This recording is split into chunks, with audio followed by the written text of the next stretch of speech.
ಹಳ್ಳಕ್ಕೆ ಸೇತುವೆ ಇಲ್ಲ, ಮಹಿಳೆಯರು ಮಕ್ಕಳು ಪರದಾಡ್ತಾ ಇದ್ದಾರೆ. ಟಿವಿ9 ನಲ್ಲಿ ಯಾವಾಗ ವರದಿ ಪ್ರಸಾರ ಆಯಿತು ಆಗ ಜಿಲ್ಲಾಡಳಿತ ಎಚ್ಚೆತ್ತುಕೊಂಡಿದೆ. ಬೆಳಗಾವಿ ಜಿಲ್ಲೆ ಕಾಗವಾಡ ತಾಲೂಕಿನ ಹನುಮಾಪುರದ ಸುದ್ದಿ ಇದು. ಟಿವಿ9 ನಲ್ಲಿ ವರದಿ ಪ್ರಸಾರವಾದ 3 ಗಂಟೆಯಲ್ಲೇ ಸ್ಪಂದನೆ ಸಿಕ್ಕಿದೆ. ಹನುಮಾಪುರಕ್ಕೆ ಪೈಪ್ಗಳನ್ನ ಕಳಿಸ್ಕೊಟ್ಟಿದ್ದಾರೆ ಅಧಿಕಾರಿಗಳು.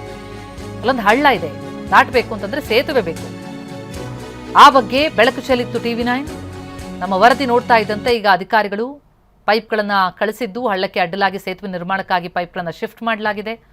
2 ದಿನದಲ್ಲಿ ಸೇತುವೆ ನಿರ್ಮಿಸಲಾಗುತ್ತೆ ಎನ್ನುವಂಥ ಭರವಸೆಯನ್ನ ಡಿಸಿ ಕೊಡ್ತಿದ್ದಾರೆ. ಇದು ಟಿವಿ9 ನ್ಯೂಸ್ನ ಇಂಪ್ಯಾಕ್ಟ್.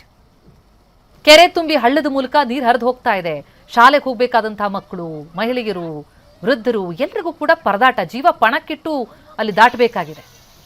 ನಿರಂತರವಾಗಿ ಈ ಬಗ್ಗೆ ಟಿವಿ9 ವರದಿಯನ್ನು ಪ್ರಸಾರ ಮಾಡ್ತು. ನೋಡಿ, 2 ದೃಶ್ಯಗಳನ್ನು ನೋಡ್ತಾ ಇದ್ದೀವಿ. ಒಂದು ಕಡೆ ಆ ಮಕ್ಕಳು ಜೀವ ಭಯದಲ್ಲೇ ಹೆಗಲ ಮೇಲೆ ಬ್ಯಾಗ್ ಹಾಕ್ಕೊಂಡು ಭಯದಲ್ಲಿ ಆ ಹಳ್ಳ ದಾಟ್ತಾ ಇದ್ದಾರೆ.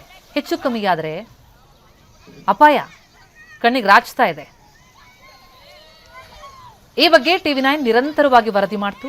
ನಮ್ಮ ವರದಿಯಿಂದ ಎಚ್ಚೆತ್ತಂತಹ ಅಧಿಕಾರಿ ವರ್ಗ ತಕ್ಷಣವೇ ಕಾರ್ಯಪ್ರವೃತ್ತ ಆಗಿ ಸ್ಥಳಕ್ಕೆ ಈ ವಸ್ತುಗಳೆಲ್ಲವನ್ನು ಕೂಡ ಶಿಫ್ಟ್ ಮಾಡಲಾಗಿದೆ.